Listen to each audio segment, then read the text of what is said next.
In 1985, a 32-year-old salesman walked into 242 offices with a single idea. He wanted to sell people a cup of coffee. 217 of them said no.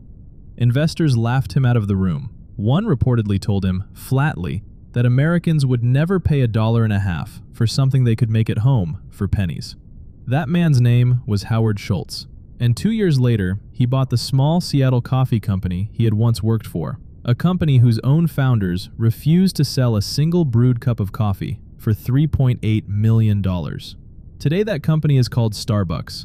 It runs close to 40,000 stores in more than 80 countries, serves tens of millions of customers a week, and has been worth well over $100 billion.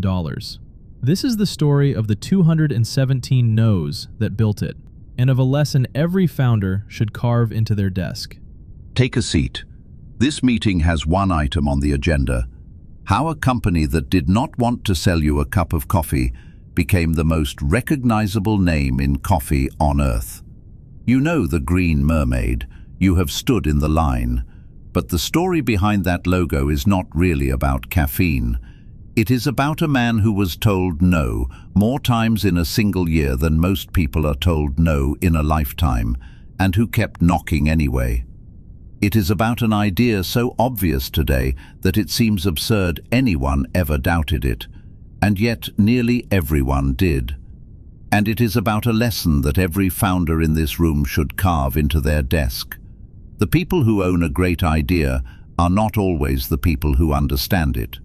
Watch closely, because the difference between the men who started Starbucks and the man who built it comes down to a single question: what business did they think they were really in?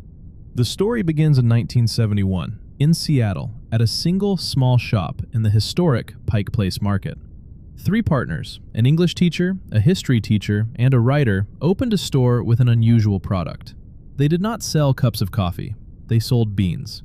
High-quality, dark, roasted coffee beans, and the equipment to brew them at home for a small circle of Seattle enthusiasts who took their coffee seriously. They named the company after a character from the novel Moby Dick, the first mate, Starbuck, and they hung a twin-tailed mermaid over the door.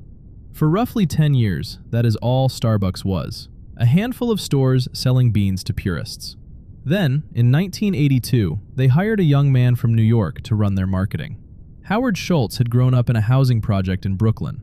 As a boy, he had watched his father, a delivery driver, break his ankle on the job and lose everything. No insurance, no benefits, no cushion at all. That memory never left him. Schultz was ambitious, restless, and hungry in a way the easygoing founders were not.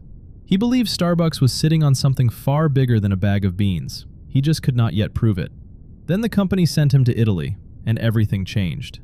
In 1983, Schultz traveled to Milan for a trade show. Walking the city's streets, he discovered something that barely existed in America: the Italian espresso bar.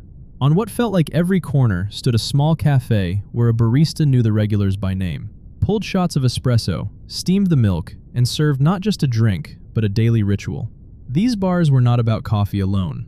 They were a third place, somewhere between home and work, where a whole neighborhood gathered.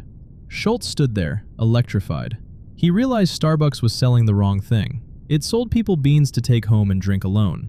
What it should sell was the experience, the warmth, the community, the theater of coffee made fresh in front of you. He flew home convinced he had seen the future, and the founders of Starbucks told him no. They were bean purists. They did not want to run restaurants, did not want to serve drinks, did not want to become a chain.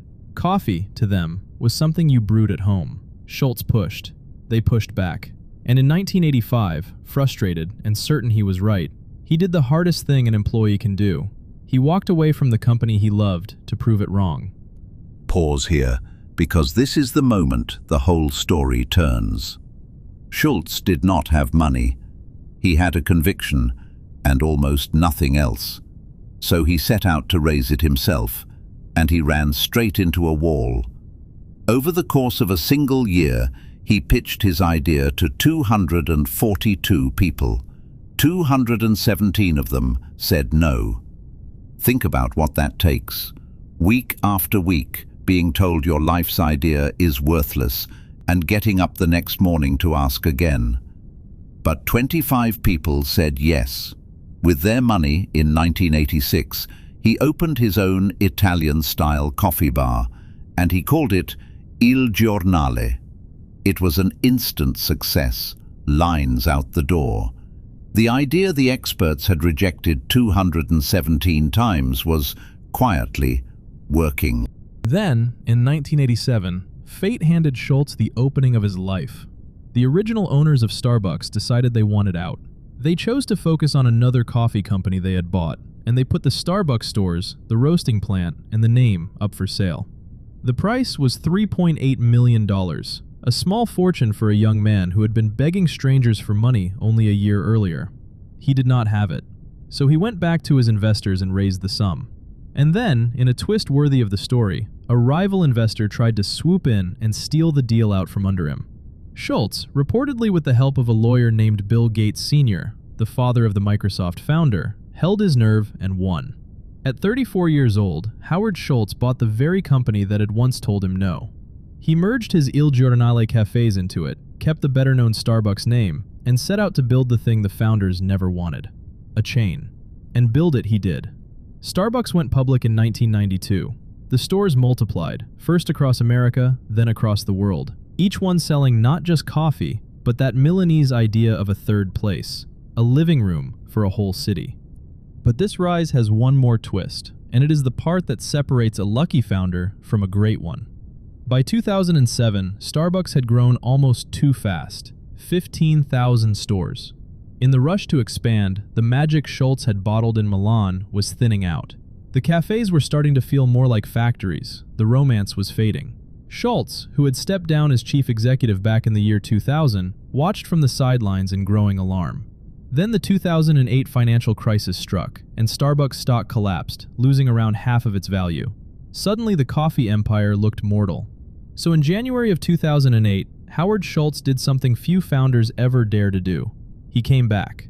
He returned as chief executive to save the company he had built, and his first moves were brutal and revealing.